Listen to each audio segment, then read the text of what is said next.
প্রকৃতির নির্মাণ ঈশ্বরই করেছেন। না না না, বিষয়টা এরকম নয়। তাহলে এই বিষয়ে কি তোমার কোনো প্রমাণ আছে? প্রমাণ তো নেই, কিন্তু তোমার এই প্রশ্নের উত্তর আমরা অবশ্যই দেব। কি করে দেবে? এই উত্তর দেওয়ার জন্য আমাদের কাল পর্যন্ত সময় লাগবে। ঈশ্বরের যে অস্তিত্ব নেই এর প্রমাণ কাল নিয়ে আসবো। কি বলো বন্ধুরা? শ্রী গণেশ কি করতে চাইছেন গোপাল? এইসব প্রশ্ন, ঈশ্বর আছে তার প্রমাণ, এসব কি করছেন? দাদা, যখন আমরা কোনো প্রশ্নের উত্তর খুঁজে পাই না, তখন আমরা উত্তর খুঁজতে গিয়ে যেই পথে হাঁটি সেই পথ আমাদের ঈশ্বরের কাছে নিয়ে যায়। আর লম্বদরও ওদের সাথে এই কাজটাই করতে চাইছে। ওদের সেই পথই দেখাতে চাইছে যে পথ ঈশ্বরের কাছে নিয়ে যায়।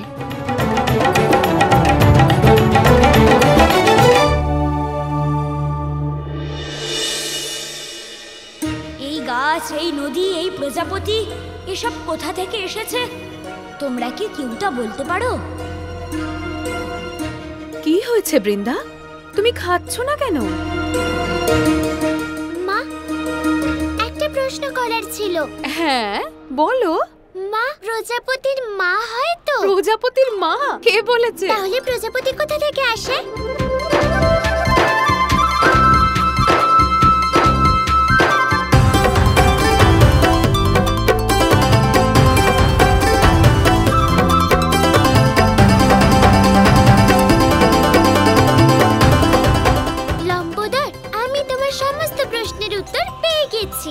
এইবার তুমিও এই বিষয়ে জানতে পারবে। লম্বোদর, তোমাকে এই সমস্ত উত্তর বলার জন্য আমি খুবই আগ্রহী। আমিও খুব আগ্রহী এটা জানার জন্য যে বন্ধুদের উত্তর শোনার পর লম্বোদরের পরবর্তী পরিকল্পনা কি হবে। এইবার সকালে যতক্ষণে সবাই আমার প্রশ্নের উত্তরগুলো নিয়ে আসবে, ততক্ষণে আমি আমার ঘুম সম্পূর্ণ করে নেব। আমার কাছে অনেক সময় আছে।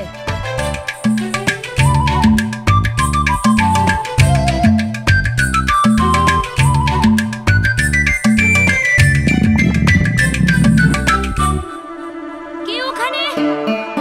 এটা কার আওয়াজ? কে আছে ওখানে? কেউ নেই।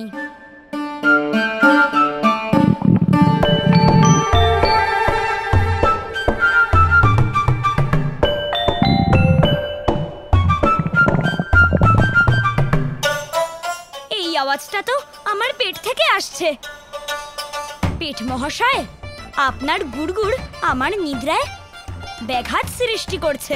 আমি জানি আপনার ভোজনের প্রয়োজন, কিন্তু এই রাতে আমি ভোজনের ব্যবস্থা কোত্থেকে করব? আপনি শান্ত হন। হ্যাঁ,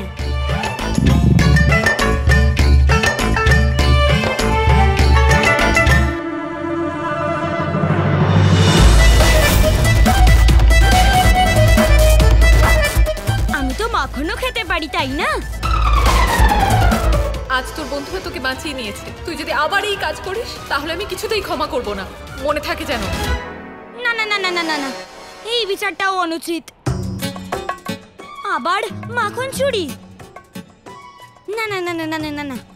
পেট মহাশয়, এখন আমরা শান্তিপূর্ণভাবে ঘুমোই চলুন। কাল সকালে পেট ভরে ভোজন করব, এটা আমি কথা দিচ্ছি। এখন দয়া করে শান্ত হয়ে যান না। শান্ত শান্ত।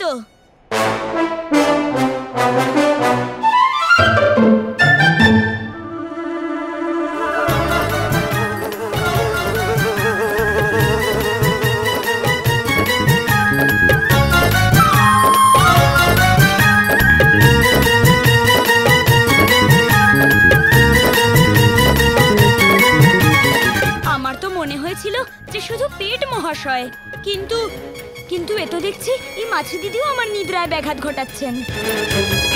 গোমা, তাকে দেখো, কত শান্তিতে আছেন। মাছি দিদি, দয়া করে আমাকে একটু শান্তিতে ঘুমোতে দিন, আমার ভীষণ ঘুম পাচ্ছে। এই বিছানাটাও কেমন যেন একটা। হে নিদ্রা দেবী, আমার উপর প্রসন্ন হন আর একটু একটু নিদ্রা উপহার দিন, আমি ঘুমোতে চাই।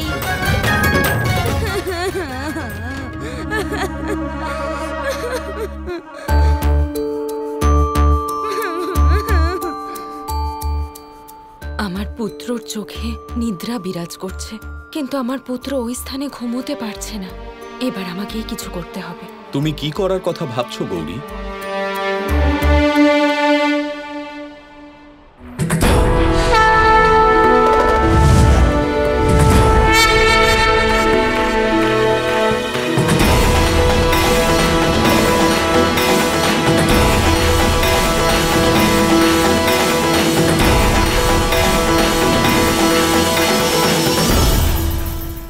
এরকম মনে হচ্ছে যে শক্ত বিছানাটা যেন ফুলের মতো কোমল বিছানায় পরিণত হয়ে গেছে।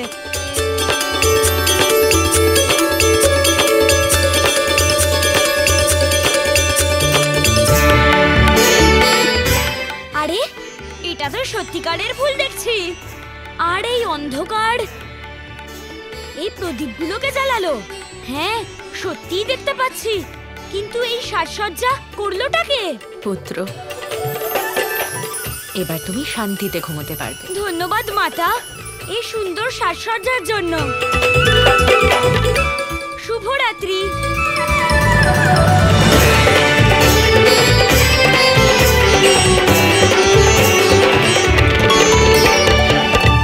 তুমি ধন্য গৌরী, তুমি তো এখানে থেকেও তোমার পুত্রের জন্য দারুণ ব্যবস্থা করলে। মাতা তার পুত্রর থেকে যতই দূরে থাকুক না কেন, কিন্তু পুত্রকে সুরক্ষিত রাখার জন্য কোনো না কোনো উপায় অবশ্যই বের করেন। গৌরী, তোমার চিন্তা করার কোনো দরকার নেই। ভুলে যেও না, আমাদের পুত্র গণেশ আমাদের আরাধ্যের কাছে বৃন্দাবনে আছে। উনি ঠিকই ওর খেয়াল রাখবেন।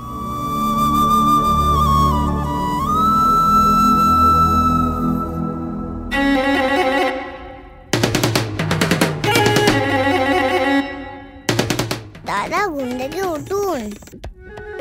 গোপাল, ঘুমোতে দাও। না দাদা, উঠুন, গোয়ালে যেতে হবে। গোপাল, গরু রাত্রিবেলা দুধ দেয় না। আরে দাদা, দুধের জন্য নয়, সকাল হলেই চলে যাব। এখন যাওয়ার এত কি প্রয়োজন? প্রয়োজন আছে দাদা।